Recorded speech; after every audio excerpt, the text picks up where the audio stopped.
सकते हैं। तो अभी तक हमने क्या बताया, बहुत सरल सी चीज मैंने बताई आपको कि writing a given vector as the sum of two or more than two vectors is called the resolution of vector। ठीक है, ओके, ये कॉन्सेप्ट वाइज ठीक है। आप इसमें कुछ समस्याएं हैं। क्या समस्या है?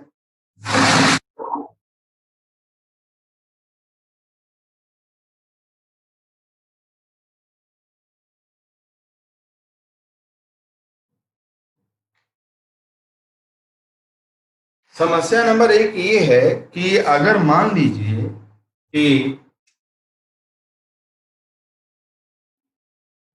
एक वेक्टर मैंने दिया है, ठीक है,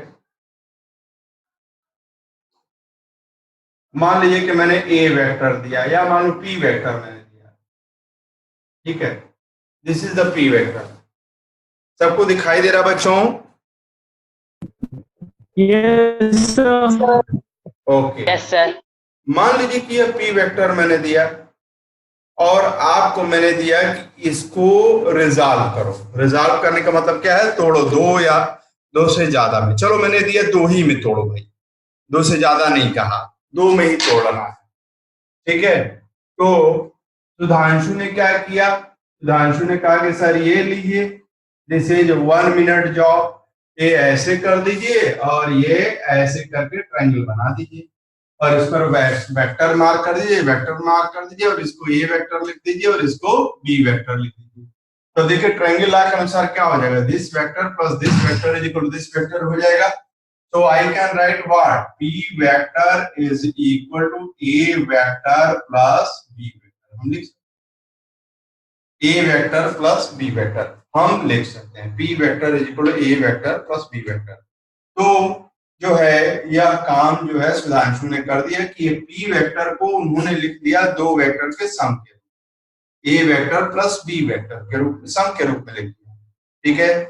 मान लो रत्ना को यही समस्या दिया गया है, दोनों अलग अलग बैठे हैं कि इस पी वेक्टर को दो वेक्टर के सम के रूप में लिखिए। तो रत्ना ने क्या किया?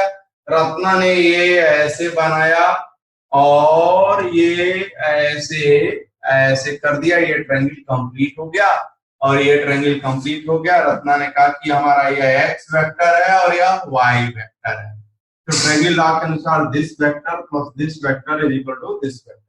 So I can write P vector is equal to X vector plus Y vector। ठीक है, रत्ना ने दूसरे ढंग से इसको तोड़ा, मतलब इस वेक्टर को दो वेक्टर के सम के रूप में जो है दूसरे ढंग से कर दिया और सुधांशु ने जो है दूसरे ढंग से कर दिया। कौन सही है कौन गलत है? क्या दोनों सही है क्या दोनों गलत हैं? Which option will you go for? दोनों सही है सर दोनों सही है। दोनों सही है, बिल्कुल सही है।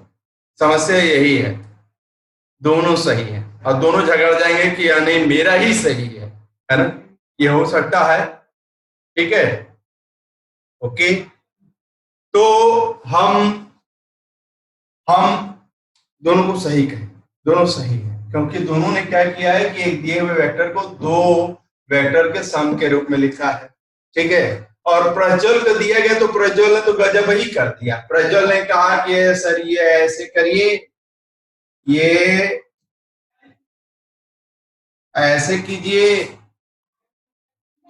और यह ऐसे कीजिए, this vector plus this vector plus this vector. Prajwal ने क्या किया? पी वेक्टर में पॉलीगॉन रूल लगा दिया। पी वेक्टर इज इक्वल, मान लीजिए यह एम वेक्टर, यह एन वेक्टर और यह एल वेक्टर कर दिया। This vector plus this vector is plus this vector. So P vector is equal to M vector plus N vector plus L vector, तीन vector के सम के रूप में लिख दिया, ठीक है। M vector plus N vector plus L vector के सम के रूप में लिख दिया। और प्रज्वल का कहना है पॉलीगॉन लॉ से, तो मैं बिल्कुल सही, ठीक है, प्रज्वल भी सही है, कोई प्रॉब्लम नहीं है, प्रज्वल इज आल्सो ओके। लेकिन प्रज्वल ने रत्ना और जो है सुधांशु की तुलना में एडिशनल काम क्या कर दिया? उन्होंने ट्रायंगल लॉ का इस्तेमाल नहीं किया बल्कि किस लॉ का इस्तेमाल किया? Polygon law.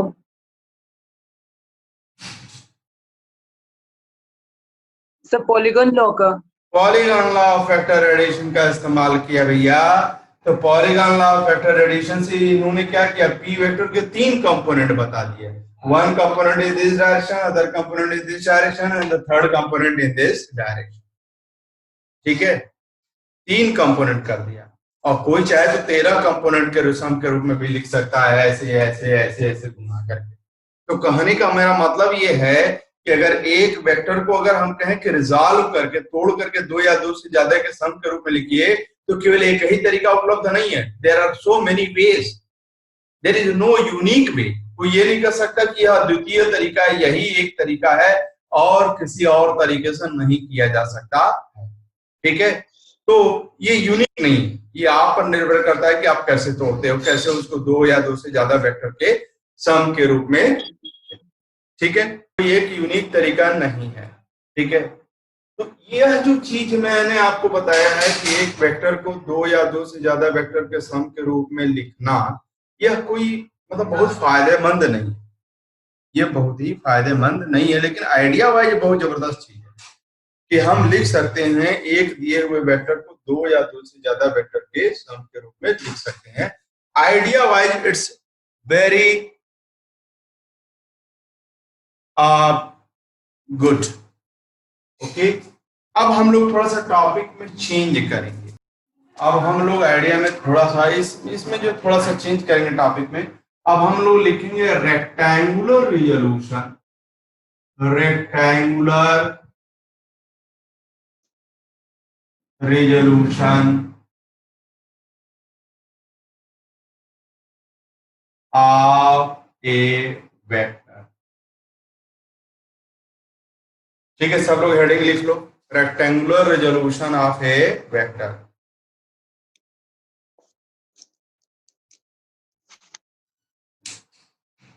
लिख लिया भैया? Yes sir. Okay, rectangular resolution of a vector.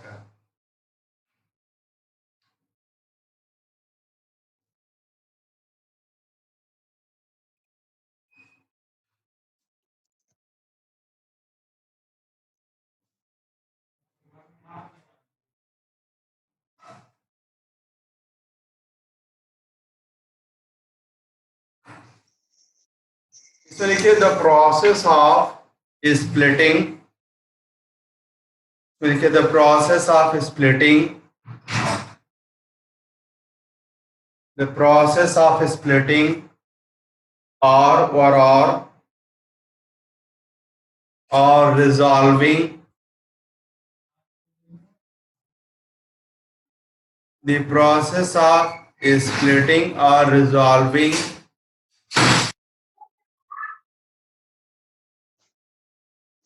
the process of splitting or resolving a vector, the process of splitting or resolving a vector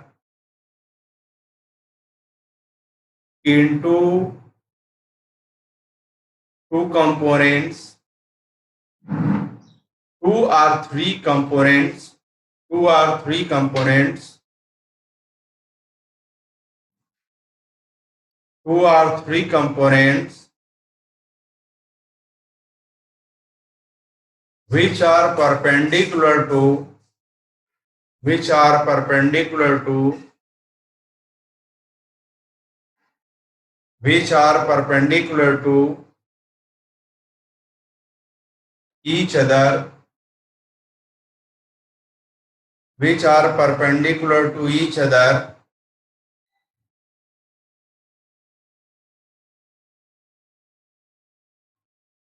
which are perpendicular to each other is called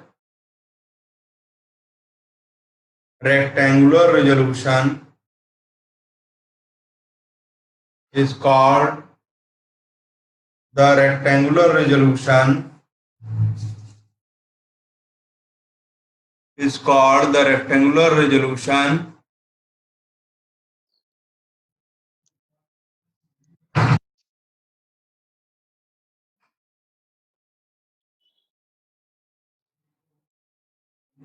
is called the rectangular resolution of the given vector. Is called the rectangular resolution of the given vector. सब लोग लिख लिए भैया? Yes, Yes, sir. Okay, अब जरा से ये diagram बनाइए. ये एक्स एक्सिस है, एक्स ओ और ये Y. This one is the X Y और यहाँ ये वेक्टर बनाइए.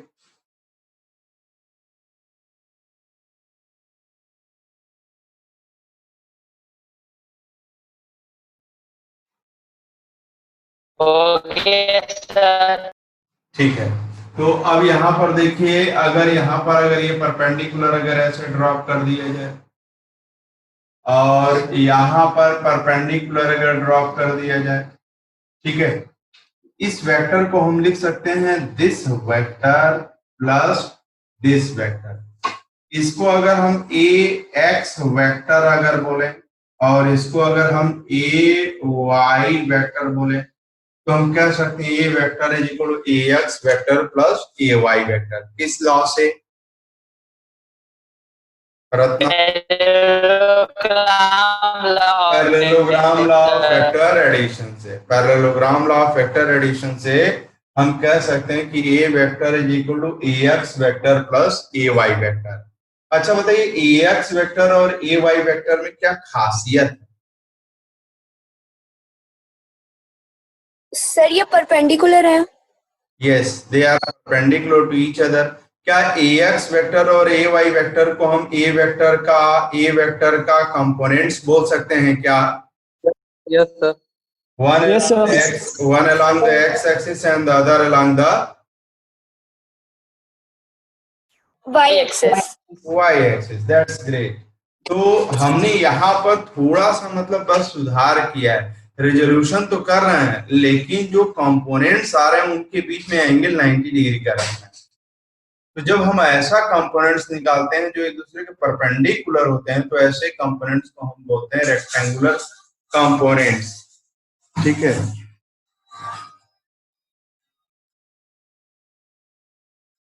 ऐसे कंपोनेंट्स को हम बोलते हैं रेक्टेंगुलर कंपोनेंट्स. ठीक है, एक मिनट बेटा.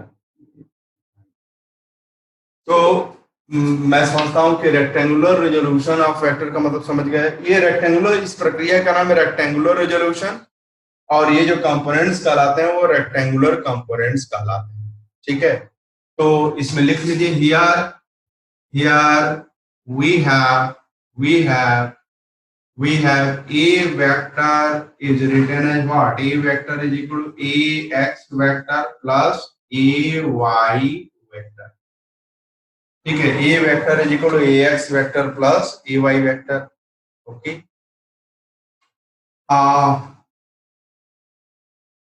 We see that ax vector is perpendicular to ay vector. ठीक है, here ax vector and ay vector are the components of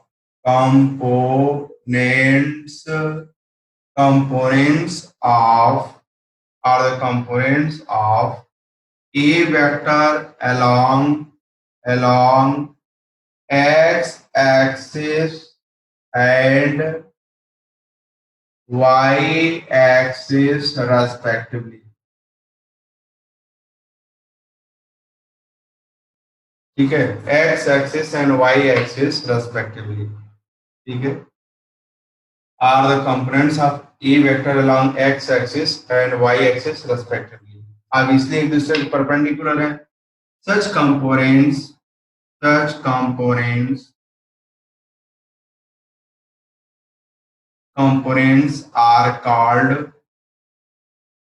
called rectangular components. Such components are called rectangular components, and the process is called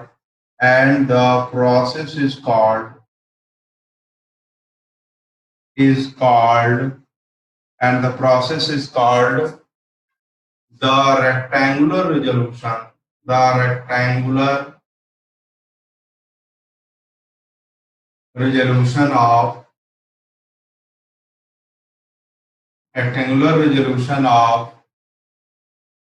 a vector is called the rectangular resolution of a vector. इस process का नाम है rectangular resolution of a vector.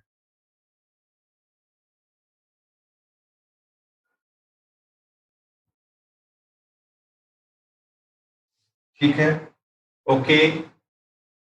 अब जानते हैं कि अगर ए vector हमारे पास है तो ए का क्या मतलब होता है? ए का मतलब होता है magnitude of a vector.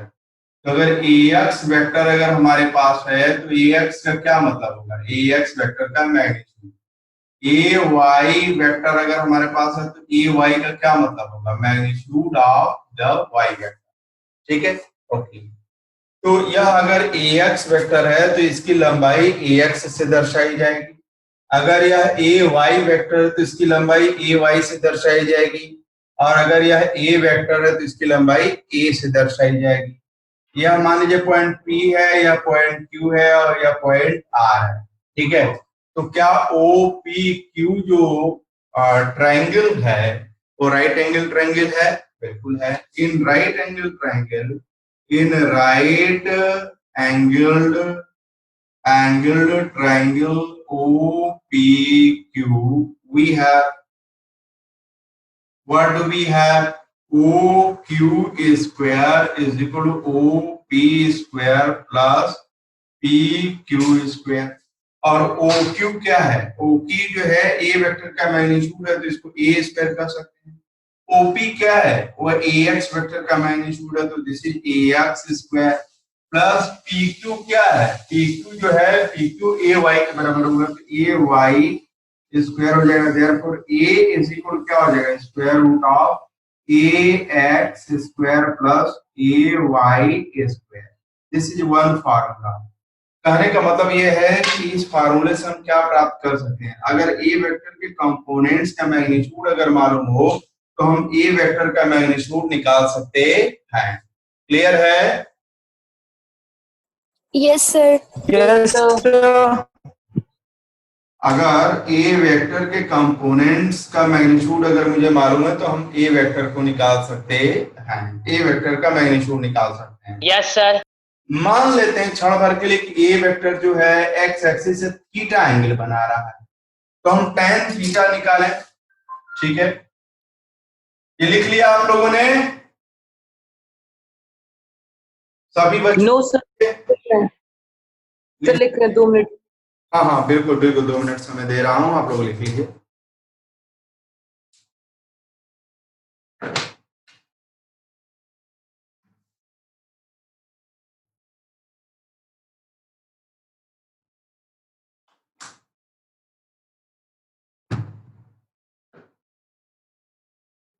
Done, sir. Okay बेटा, Okay, sir. ओके बेटा, सर हो गया। ठीक है। अन्य लोगों का? हो गया, सर। अब आगे लिखिए tan theta is equal to, tan theta is equal to क्या हो जाएगा? tan theta is equal perpendicular by base तो PQ बाई OP हो जाएगा। This is PQ by OP हो जाएगा। ठीक है, और PQ क्या है? PQ जो है ए वेक्टर का मैग्नीट्यूड है AX और OP क्या है? OP सॉरी ये गलत लिख दिया नहीं, ठीक है। PQ ये AY होगा, PQ जो होगा AY होगा। ये देखिए PQ जो होगा ये AY बराबर, यह साइड और यह साइड बराबर है PQ, तो AY OP is equal to AX होगा। यानी tan थीटा इज इक्वल टू AY बाई AX। तो थीटा बराबर क्या हो जाएगा? It will be equal to tan inverse of AY by AX। ठीक है, tan theta is equal to tan inverse of AY by AX हो जाएगा। मतलब अगर रेक्टेंगुलर कंपोनेंट्स के अगर मैग्नीट्यूड अगर मालूम है तो बता सकते हैं कि जो ए वेक्टर है, जो रिजल्टेंट वेक्टर है, वो किस दिशा में है, उसका दिशा भी बता सकते हैं कि एक्स एक्सिस से कितने एंगल पर है। क्योंकि ए वाई मालूम है, ए एक्स मालूम है, तो tan inverse of A Y by A X भी पता किया जा सकता है। ठीक है, तो थीटा भी निकाला जा सकता है। ठीक है, रेक्टेंगुलर रेजोल्यूशन मैंने पढ़ा दिया, आपने पढ़ लिया। क्यों हम रेजोल्यूशन से रेक्टेंगुलर रेजोल्यूशन पर आए?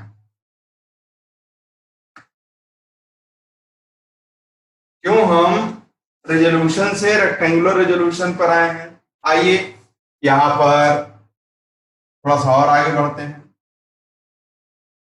चलिए हम साइन थीटा और कॉस थीटा निकालते हैं। ठीक है ना, sine theta is equal to perpendicular by hypotenuse. तो परपेंडिकुलर है पी क्यू और हाइपोटेन्यूज है ओ क्यू। तो पी क्यू जो है ए वाई के बराबर है, ए वाई के बराबर है, और ओ क्यू क्या है? हाँ, ओ क्यू जो है ए के बराबर है, ये रिजल्ट है। तो इसकी मदद से हम क्या लिख सकते हैं? A Y is equal to A into sine theta लिख सकते हैं। ठीक है, एक चीज ये हमको महत्वपूर्ण मिला। और कॉस थीटा अगर निकालिए तो cos theta is equal to क्या हो जाएगा? Base by hypotenuse. तो बेस है ओपी, बेस है ओपी और हाइपोटेन्यूज है OQ. Cos theta is equal to OP by OQ. और ओपी क्या है? ए एक्स है। ओपी क्या है? ए एक्स है। और ओक्यू क्या है? ओक्यू जो है ए है। इसकी मदद से हम क्या लिख सकते हैं? ए एक्स को यही रहने दीजिए, ए को यहाँ पर ले जाइए, तो A X is equal to A cos theta हो जाएगा। ठीक है, ओके। अब देखिए यहीं पर सारा जादू मिलेगा। सारा जादू इस वाले फॉर्मूले में। इस वाले को बेटा पहला बोल दो, इस वाले को दूसरा बोल दो इक्वेशन, इस वाले को तीसरा बोल दिया जाए और इस वाले को चौथा बोल दिया जाए। नंबरिंग कर दीजिए। ax is equal to A cos theta. मतलब ax क्या है? a वेक्टर का x एक्सिस के अलोंग रेक्टेंगुलर कंपोनेंट है। ay क्या है? a वेक्टर का y एक्सिस के अलोंग रेक्टेंगुलर कंपोनेंट का मैग्नीट्यूड है। ठीक है, मैग्नीट्यूड है। ax भी मैग्नीट्यूड है और ay भी मैग्नीट्यूड है। ठीक है, ओके, ठीक है।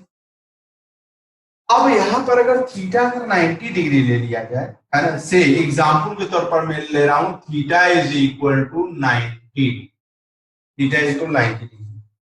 ठीक है, तो रखिए ए वाई बराबर क्या हो जाएगा? A Y is equal to A sine 90 degree, और साइन 91 होता है तो ए हो जाएगा। और ए एक्स क्या होगा? A X is equal to A cos 90 degree. cos 90 degree 0 होता है तो 0 इंटू ए क्या हो जाएगा? 0 हो जाएगा।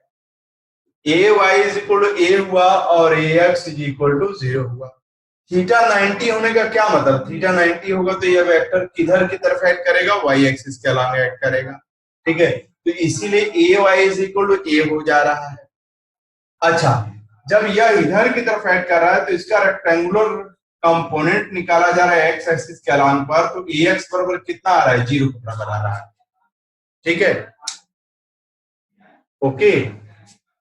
ए एक्स इज इक्वल टू 0 हो जाएगा।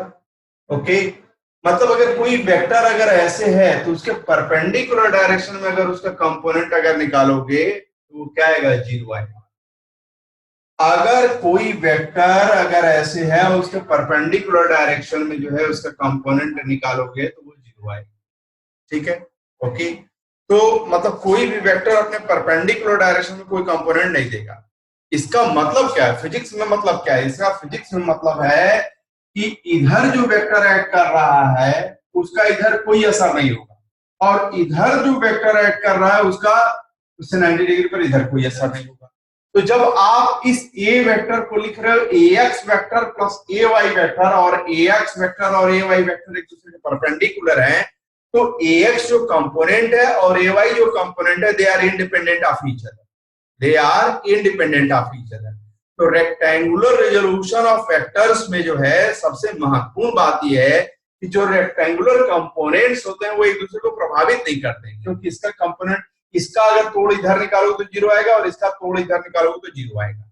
ठीक है, ओके। तो जरा नीचे लिखे important fact.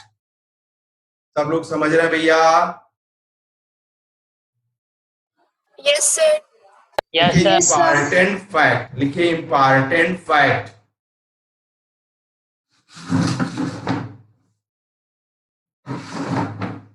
Important fact.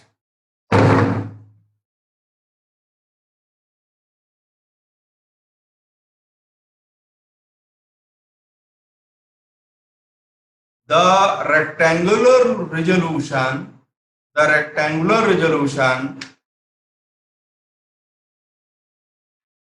of a vector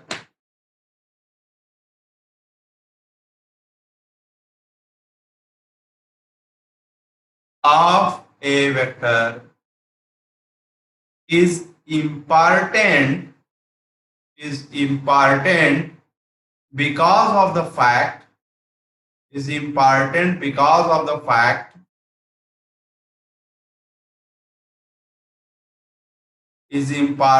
because of the fact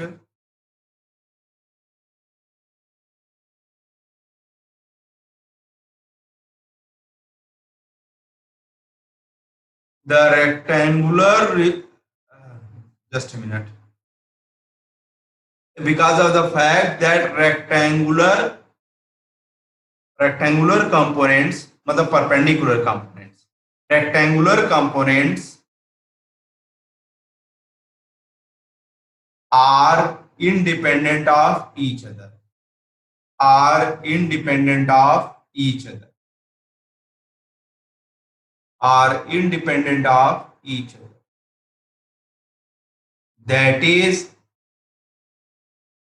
that is they do not affect each other,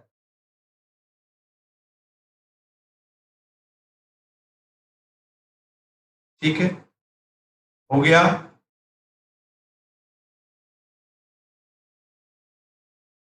हो गया बेटा? Yes sir. Yes, sir. Yes, sir. Okay okay, yes sir. Yes, sir. ठीक है बेटा, ठीक है। तो समझिए कि अगर एक वेक्टर को दो परपेंडिकुलर कंपोनेंट्स के रूप में अगर आपने तोड़ा है तो क्या होगा? यह वाला कंपोनेंट जो वर्टिकल वाला कंपोनेंट है उसका असर इसके ऊपर नहीं पड़ेगा और इस हॉरिजॉन्टल वाले कंपोनेंट का असर इसके ऊपर नहीं पड़ेगा। They will become independent of each other. यही चीज क्या करेगी भविष्य में एक जादुई चीज आपको देगी, और वह जादुई चीज ये है कि वेक्टर अलजेब्रा को आप सिंपल अलजेब्रा में कन्वर्ट कर लेंगे। जैसे सिंपल अलजेब्रा 3 + 2 = 5 करते हैं, उसी तरीके से वेक्टर अलजेब्रा को हम लोग सिंपल अलजेब्रा में कन्वर्ट कर लेंगे। ठीक है, ओके। नीचे लिखे दिस फैक्ट कन्वर्ट्स, आगे करके दिखाएंगे, don't worry for that. This fact converts vector algebra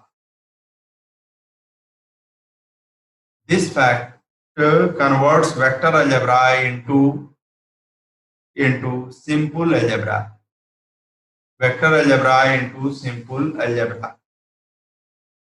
ठीक है।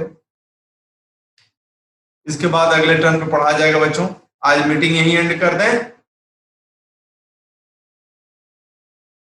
Yes, sir. ठीक है बेटा, तो इसको Yes, पढ़ लीजिएगा। sir. ये जो टॉपिक पढ़ाया गया बहुत बहुत बहुत बहुत महत्वपूर्ण पढ़ाया गया है। इसको मेरी रिक्वेस्ट है कि किसी साइड बुक से और एनसीईआरटी दोनों को मिला करके पढ़िए। पहले एनसीईआरटी से पढ़ लीजिए, फिर किसी साइड बुक से पढ़ लीजिए। आप लोगों के पास साइड बुक्स कौन कौन सी हैं? Sir, GRB है। ठीक, और रत्ना आप? Acid Alola. हाँ ठीक है, अच्छा है, अच्छी किताब है। और सर मेरे पास प्रदीप की है। वो एक्सीलेंट बुक है, कोई दिक्कत नहीं है, उसे पढ़ सकते हैं। ठीक है, तो आप लोग कोशिश करिए पहले एनसीईआरटी से पढ़िए, फिर उसके बाद जो है जो भी साइड बुक है, वो जितनी बुक्स का आपने नाम लिया वो बहुत बेहतरीन किताबें हैं, किसी से भी पढ़ सकते हैं, तो उसे पढ़िए, है ना। और उसे इसके बाद जब मैं बताऊंगा कि कैसे वेक्टर अलजेब्रा सिंपल अलजेब्रा में कन्वर्ट हो जाता है, तो इसके महत्व को आप लोग समझ पाएंगे।